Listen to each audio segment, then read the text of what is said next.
In the dusty streets of Deep Slut Extension 7, where the sun bakes the red earth and the air smells of bray smoke and paraffin stoves, no one could believe what they were seeing on that Saturday morning. A white marquee tent had been erected outside Mom and Kosi's four-room house on Mango Street. Plastic chairs borrowed from the church were lined up in rows. A DJ with one speaker and a laptop was already testing Amapiano beats. And at the center of it all stood Thandai Makona, 24 years old, in a second-hand mermaid wedding dress that had come all the way from a bridal shop in Randburg, holding the arm of Solomon Thembu, 71, retired school principal, widower, and, according to the aunties who gossiped at the spaza shop, richer than half the counselors in Joburg North. Thandai was beautiful the way heartbreak makes some women beautiful. High cheekbones, tired eyes, and a mouth that had forgotten how to smile properly since her mother died 2 years ago. She had finished matric at Fafamani Secondary, got half a bursary to study teaching at Wits, but when the money ran out and her mother's hospital bills swallowed everything, she dropped out in second year. Now she worked the till at Boxer Supermarket and sent whatever was left to her younger brother in grade 11. Solomon, on the other hand, looked exactly like the photographs in the framed certificates on his lounge wall. Tall, gray, dignified, with round glasses and a walking stick made of yellow wood. He had buried his wife Agnes 15 years earlier and had no children. People said he had money in fixed deposits, a house fully paid off in North Riding, and a pension that came like clockwork every month. They also said he was lonely. Very lonely. The whispers started the day he first came to the Boxer in his silver 1998 Mercedes-Benz E-Class, wearing a three-piece suit on a weekday. He bought 2 packets of Albany bread, a liter of moss, and then stood at Thandai's till for a full 5 minutes just talking. About the weather. About how the youth had lost respect. About how pretty her eyes were when she counted change. By the 3rd visit he was bringing her roses wrapped in newspaper. By the 6th he was paying her la bola in cash, our 75,000 counted out in front of her drunk uncle and 2 neighbors as witnesses. "Hey Bo, Thandai, Yuthatha Umuntu Wako Yubaba," shouted one of the cashiers when the news broke. "Gold digger," hissed another behind her hand. But Thandai heard none of it that morning. She stood under the marquee while Pastor Dlamini from the Zion Church prayed too long, sweat pouring down his face. Solomon's hand was dry and warm on hers. When it was time for the vows, he spoke in perfect Sesotho Ese Laboa, promising to protect and provide. Thandai answered in Zulu, voice small, promising to obey and honor. The aunties in the back row sucked their teeth at the word, obey. After the ceremony, the women ululated half-heartedly. The men drank Castle Lager and shook their heads. Solomon's old friend from Teachers College, Mr. Radebe, pulled him aside near the cool drink table. "Solomon, my friend," he said in a low voice, "are you sure about this one? She's young enough to be your grandchild." Solomon adjusted his glasses and smiled the way men smile when they have already made up their minds.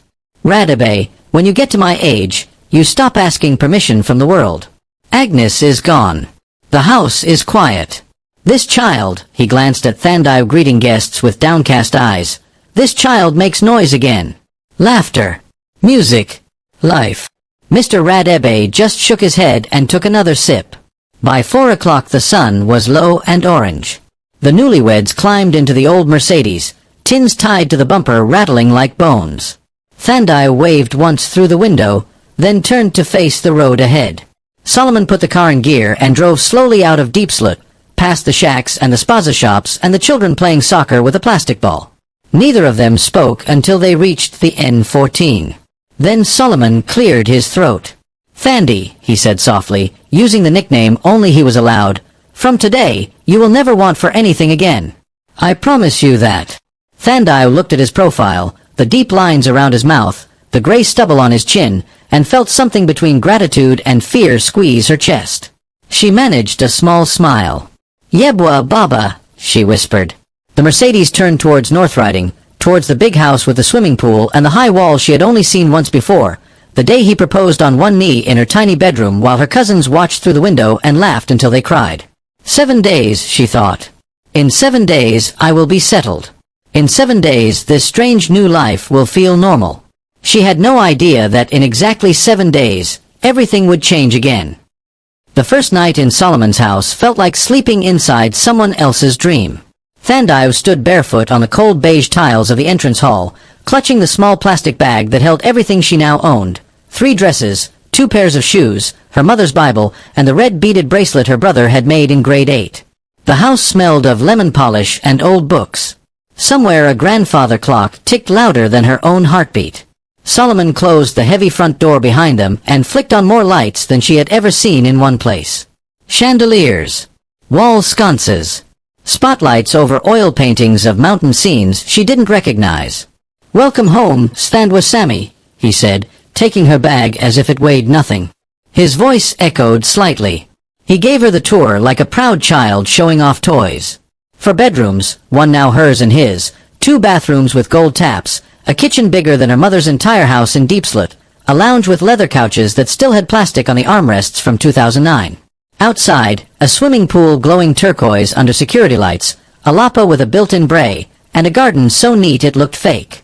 "Your room," he said finally, opening a door at the end of the passage. It was painted soft yellow. A queen-size bed with white linen. A dressing table with a mirror that had bulbs around it like in movies.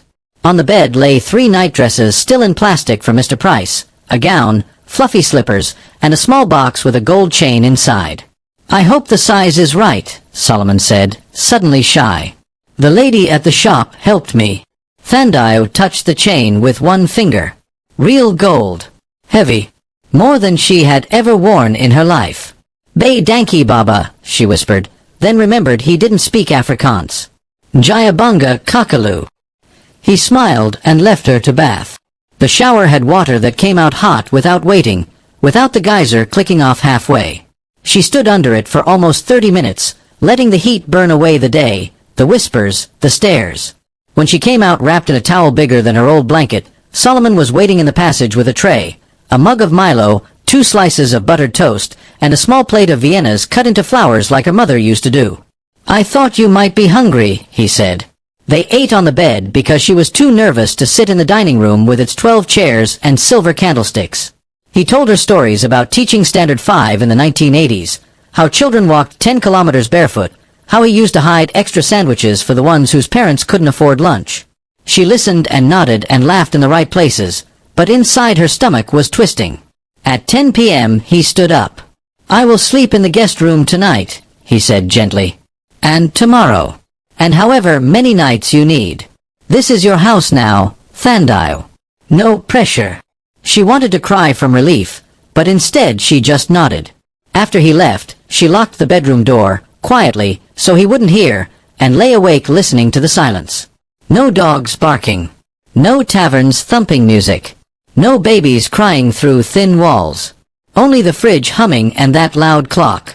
On the 3rd morning, she woke to find an envelope on the dressing table. Inside, a bank card in her name and a note in careful teacher handwriting. "Pin, 2410, your birthday, for anything you want. Groceries, hair, clothes, your brother's school fees. Anything." She stared at the black card. It was heavier than the debit card she had at Boxer, until her hands shook. By day 5 she had bought airtime for all her cousins, paid her brother's outstanding fees at school, and sent our 3000 to her uncle for the children. She felt rich and guilty at the same time. On day 6 Solomon took her to Santon City. He sat on a bench outside Woolworth's while she walked around lost between the smells of perfume and coffee. She came back with one small bag, a pair of jeans and a top. He looked almost disappointed that she hadn't spent more. That night they ate supper on the patio, pap en vlees with tomato gravy the way his late wife used to make. He opened a bottle of red wine and poured her half a glass. "To us," he toasted. She clinked her glass against his and drank. The wine was sweet and strong. After supper, he took her hand. "Come, there's something I want to show you before the week is over." He led her to a locked room next to his study. Took out a key from his pocket. The door opened with a creak. Inside were shelves and shelves of files, boxes labeled in neat handwriting, house documents 1995 to 2005, medical aid, investments, will and testament. He pulled down a thick blue folder marked Thandayum Thembu. Her new name. Seeing it written made her dizzy. Solomon opened it. Inside was her ID photo, a copy of their marriage certificate, and a document with the Standard Bank logo. I have transferred the North Riding house into your name alone, he said quietly. If anything happens to me, it's yours. No child, no relative can fight you. Also a policy that pays out our 5 million the day I die. You will never struggle again. Thandai stared at the papers. The letters swam. Baba, why? She managed. He closed the folder and looked at her with eyes that suddenly seemed very old and very tired. Because I won't be here forever, Thandi. And I need to know you're safe. That night she didn't lock her bedroom door. She lay awake until 3 a.m., the blue folder on the pillow next to her, wondering why the gift felt heavier than any chain. Tomorrow would be the 7th day. On the morning of the 4th day, Thandai woke before the sun and found the house already awake. The domestic worker Solomon had employed for 23 years, Miriam, was in the kitchen polishing the granite tops that didn't need polishing. She greeted Thandai with a stiff, "Morning, madam," the word madam landing like a slap. Miriam had been Agnes's friend first. She had cooked Agnes's funeral food, buried Agnes's dog, kept Agnes's recipes in a blue notebook. Now she watched Thandai with the careful eyes of someone waiting for the new wife to show her true colors. Thandai tried a smile. Sabobona. Miriam. Anjani.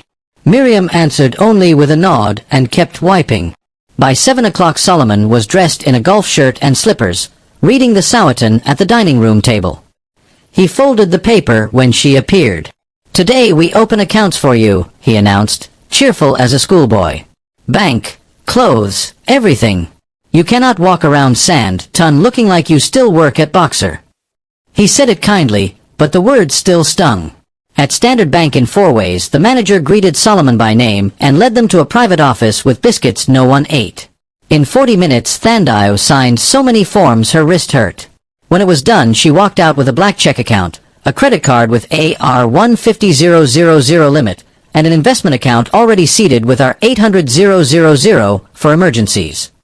Solomon watched her face the whole time, proud and anxious at once.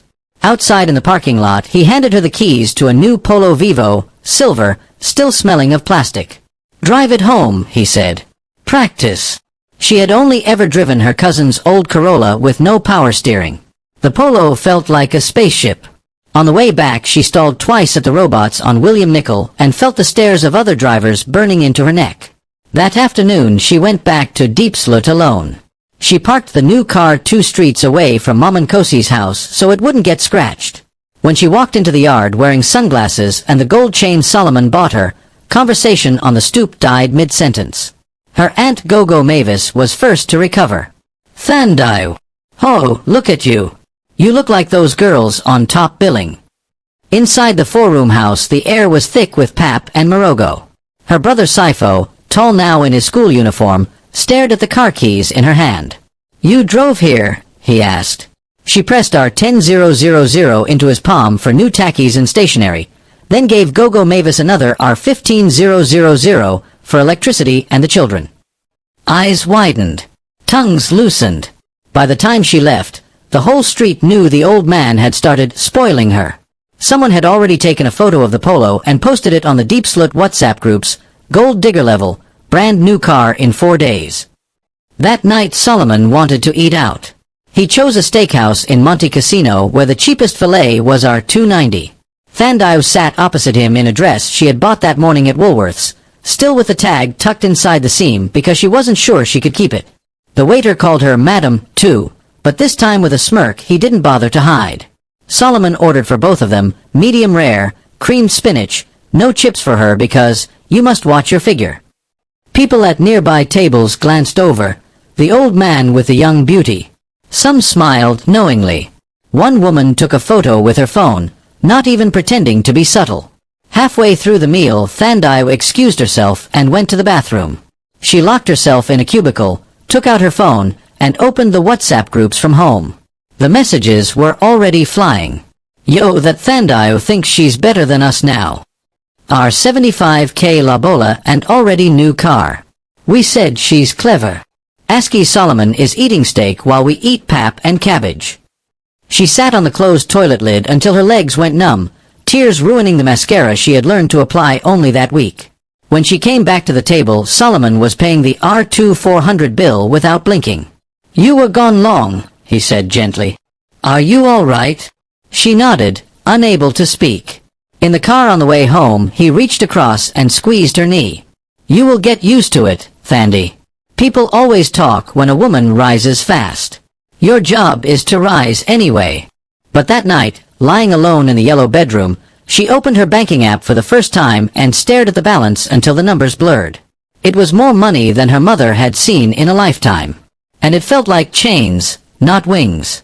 She cried herself to sleep with the phone still glowing in her hand, the deep slut groups still pinging with new messages she no longer had the heart to read. Tomorrow would be day 5. She had no idea how much heavier things could still get. Day 6 began with a lie. Thandi woke at 5:30, the way she always had when she still opened the boxer at 6, and found Solomon already dressed. He was wearing the same charcoal suit he kept for funerals and weddings, tie knotted tight, shoes shining like wet coal. "I have a small meeting at the bank," he said, kissing her forehead. "Nothing to worry about. Just old man paperwork. Miriam will make you breakfast." He left before she could ask questions. By 9 o'clock the house felt too big again. Miriam banged pots louder than necessary. Thandi tried to study. She had registered for 2 UNISA modules the day before, but the word swam. At 11 she gave up, took the polo keys, and drove. She didn't plan where she was going. She just drove, down Malabong, past Lanseria, then onto the concrete highway until the skyline of Santon disappeared in the rearview mirror. She ended up at the cradle of humankind, parked under a thorn tree, and cried properly for the first time since the wedding. Big, ugly sobs that shook the whole car. When the storm passed, she opened her phone and called the one person she had been avoiding. "Cece," she said when her best friend Lorato answered, "I think I made a terrible mistake." Lorato listened without interrupting while Thandi poured it all out. The money, the stares, the way Solomon looked at her sometimes like she was both salvation and child. When she finished, there was a long silence.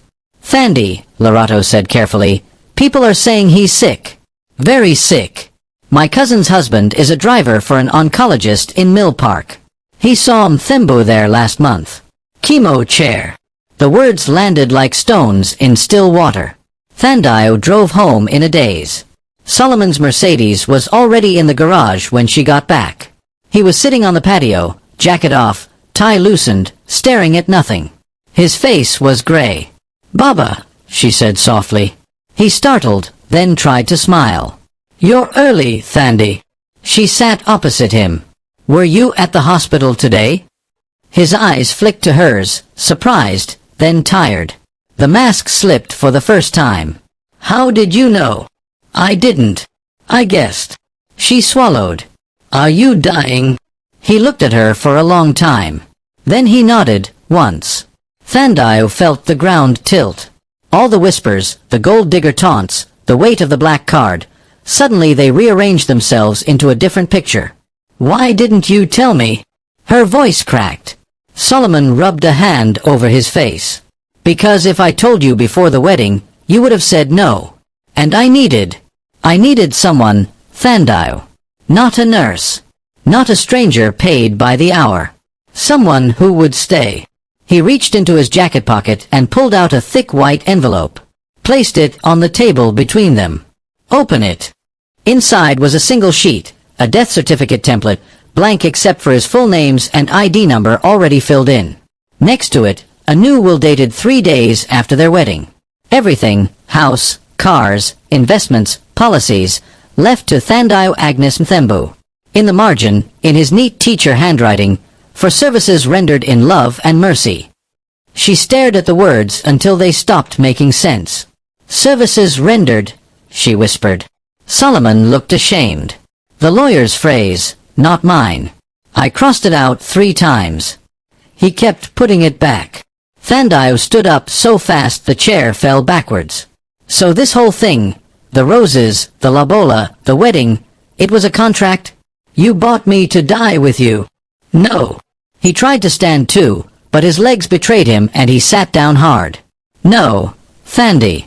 It started that way, maybe. I'm not proud. But then I met you. I saw you count coins for a child who forgot lunch money. I heard you sing in the shower when you thought no one listened. It stopped being a contract. He reached for her hand. She pulled away. I transferred the house already, he said quietly. The policy pays the day I die. You can walk out right now and still get everything. I made sure of that. But I'm begging you, don't go. Not yet. Thandai's knees gave way. She sank to the tiles.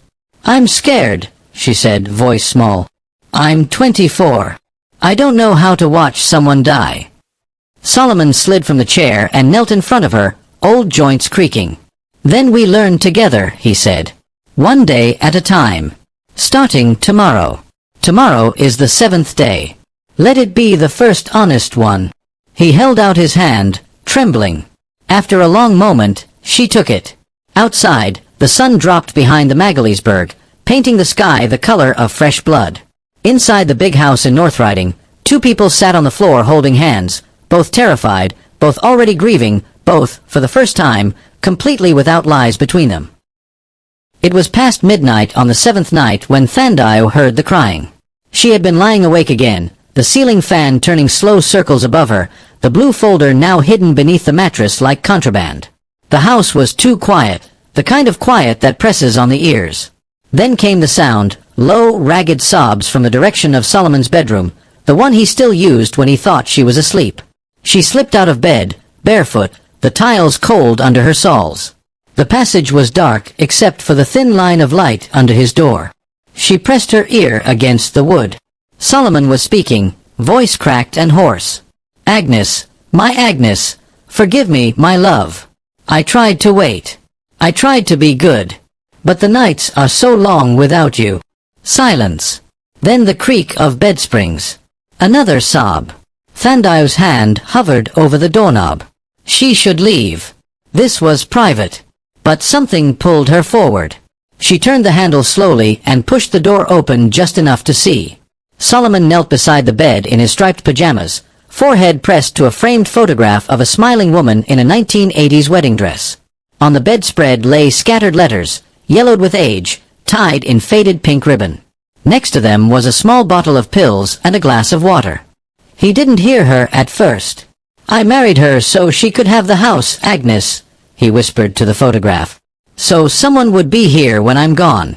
So the family doesn't fight over what we built. She's a good girl. She'll look after everything. She'll look after me until it's finished. Thandai's breath caught. The words hit her like a slap.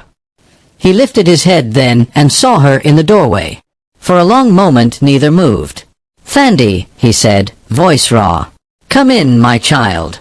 Close the door. She obeyed, legs trembling. Solomon sat back on his heels, suddenly looking every one of his 71 years. The dignified mask was gone. In its place was a man broken open. I owe you the truth, he said. Sit. She perched on the edge of an armchair, clutching her nightdress around her knees. He picked up the bottle of pills. These are not for blood pressure, like I told you. They are morphine. Liquid. For the pain. He pulled up his pajama top. Beneath the ribs on the left side was a surgical dressing, yellowed at the edges. When he peeled it back, Thandai saw the wound, a long incision still angry and stitched, surrounded by skin mottled purple and black. Liver cancer, he said quietly. Stage 4. Spread to the bones. The doctor at Mill Park gave me 3 months, maybe 4. That was 2 months ago. Thandai's mouth opened, but no sound came.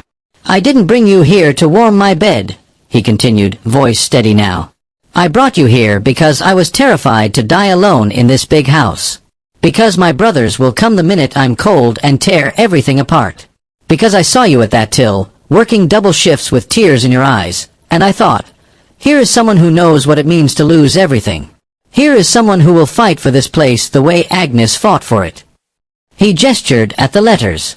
She wrote me one every week when I was doing my teaching diploma in Mafeking.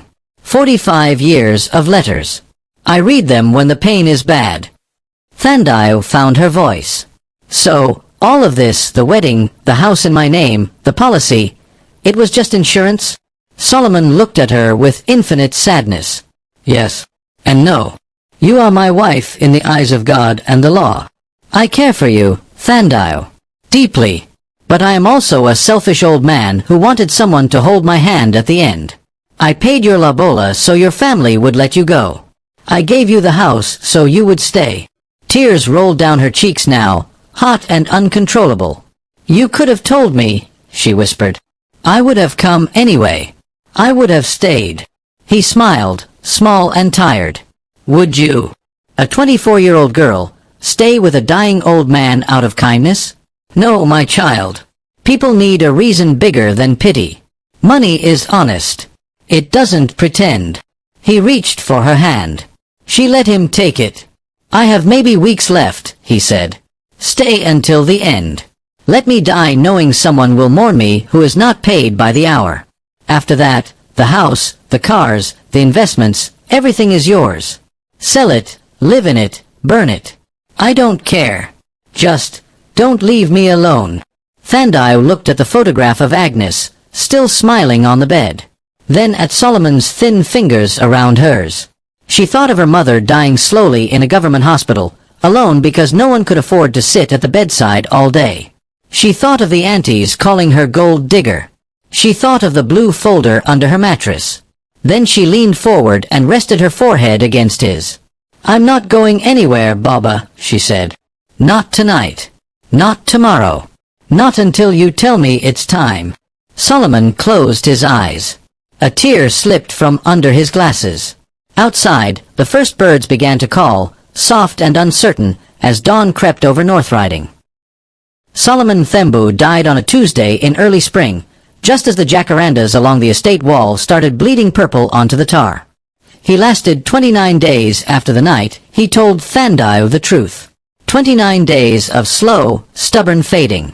The first week he still walked to the kitchen himself, leaning heavily on the yellow wood stick, insisting on making her soft porridge the way his mother taught him in Limpopo.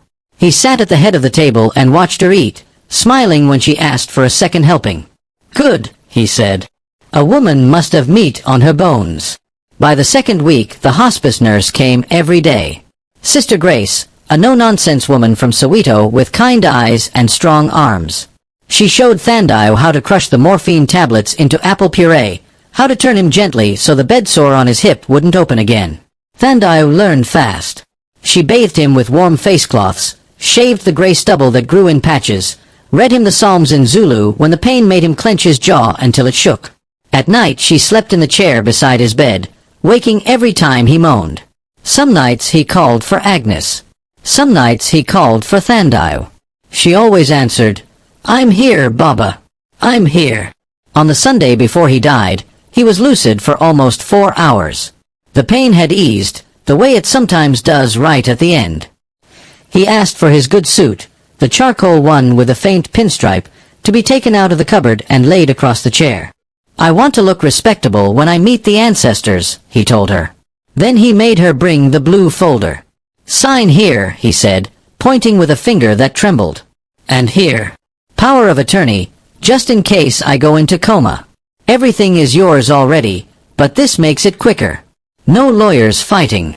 She signed, tears dripping onto the paper. He watched her, eyes sharp again. Thandile, he said, when I'm gone, some people will still call you names. Gold digger. Worse. Let them talk. Words don't pay rent. You keep your head high. You finished what your mother started. You saved your brother. You gave an old man peace. That is enough. On the last morning the sun came through the curtains in long gold bars. Solomon's breathing had changed. Slow, then a pause, then slow again. Thandile sat on the bed and took his hand. He opened his eyes once more. Tell Agnes I kept my promise, he whispered. Tell her. I looked after someone. Then he closed his eyes, and the pauses between breaths grew longer, until there were no more. Sister Grace came at 10 and closed his eyelids gently. She helped Thandile wash and dress him in the charcoal suit. They laid him out on fresh white sheets with a single red rose from the garden on his chest. The funeral was bigger than anyone expected. Half of Deepsloot came, old pupils who remembered Mr. Mthembu, the strict principal who bought them school shoes, neighbors who had borrowed money and never been asked to pay it back, teachers from 3 decades of classrooms. They filled the Anglican church in North Riding and spilled out onto the grass. Thandai wore a simple black dress and the gold chain Solomon had bought her on their first week. She stood at the front, dry-eyed, while the priest spoke about a good man who had lived a good life. Afterwards, at the graveside, Mr. Radebe, the old friend who had warned Solomon, came to her. "I was wrong about you, my child," he said quietly. "He died happy. I saw it in his face. Thank you." 3 months later, Thandai stood at the gate of the house in North Riding, watching workmen paint the outside walls a warm cream color. The plastic was finally off the leather couches. The garden had new rose bushes, Agnes red for the late wife, Thandai pink for the new one. Her brother, now in matric, lived in one of the spare rooms and caught the GA train to school every morning. She had gone back to Wits part-time, studying teaching again, this time with no fear of fees. People still talked sometimes. At the Boxer till where she no longer worked, the cashiers whispered when she came to buy milk. She didn't flinch anymore. Because every evening when the sun dropped behind the copy and the house filled with the smell of pap and stew, she walked to the small shrine she had built in the study. Solomon's spectacles in their case, Agnes's wedding photo, and a new framed picture from the wedding day, her and Solomon under the marquee in Deepslut, his hand resting gently on hers. She lit a candle and spoke to both of them. "I kept my promise too," she said softly. "I'm looking after everything." Then she turned off the light, locked the door, and went inside the house that was no longer too quiet. It had children's laughter now. It had future. And it had Thandai Thembu, not a girl who married an old man for money, but a woman who carried 2 loves, one old and one new, into whatever came next.